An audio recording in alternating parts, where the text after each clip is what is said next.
Well, crawfishing is just a native to the country. We're in this particular area. And my son got interested in it. When he was 14 years old, he started on it. And he worked at it. And the more he worked at it, the more in love he fell with it. And so after he had got started and got pretty big, well, I started helping him, taking time off of my work and helping him. And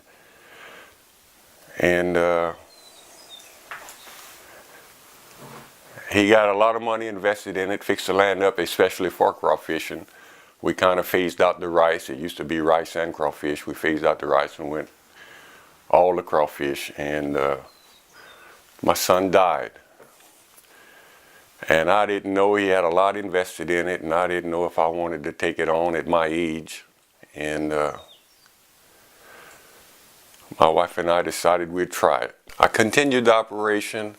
I haven't expanded. I improved on what he had. There's no room to expand because he had started at with maybe an acre, walking a pond with a 5-gallon bucket, and had him 10 or 12 traps, and he worked his way up. And when he died, he had 176 acres, all the acres we have on the farm here in production. So I've just improved and maintained since I've been here. 2,400, 2,500 traps every day. We started before daylight, and my wife and I run them. She rides in the boat with me and does the culling, and when we run all 2,500 ourselves, we run from daylight till 2 or 3 o'clock in the afternoon, and then we have to go around the fields and check our water and do what we have to do. So it's after dark every day. So it's daylight till sundown. I mean, sunrise to sundown every day. The production of the crawfish is, it varies from year to year. Every year changes. I don't think anybody's ever figured out crawfish. If you've been in it 50 years, I don't think you'd ever figure out anything.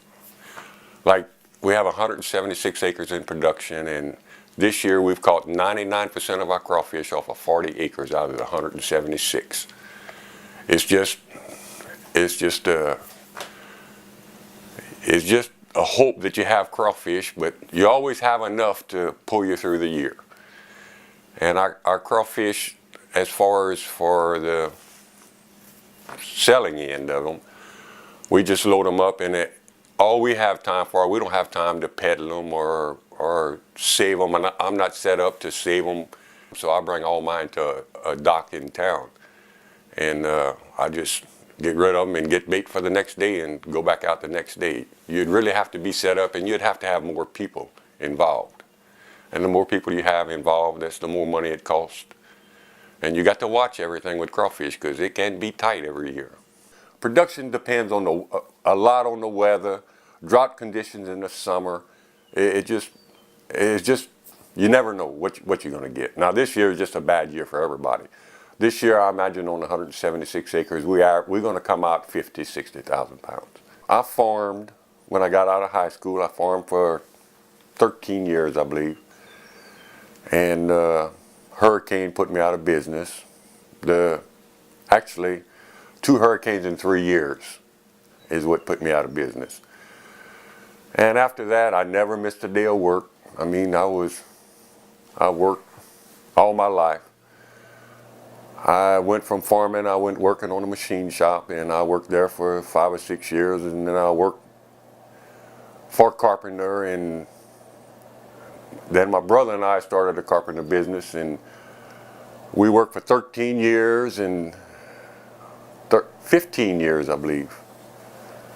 And I had cut down to helping my son 3 days a week. And listen, I could see those 3 days how happy I was. And I've never stayed, since I haven't been farming, I've never stayed on the job when I get up in the morning and say to myself, I hate to go to work this morning. When if I say that, my wife knew I was fixing to find me another job the next day. And the difference was so great between the crawfishing and working for somebody else, because I was born to be my own boss. and I just love it. Just being on the land, I love it. Every sunrise, every sunset, it's just amazing.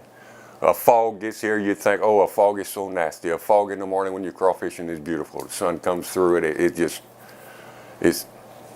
you just have to be out in it. There's nothing like a sunrise. And I see them all. If you miss the sunrise, you missed your day. You missed the best part of the day if you missed the sunrise.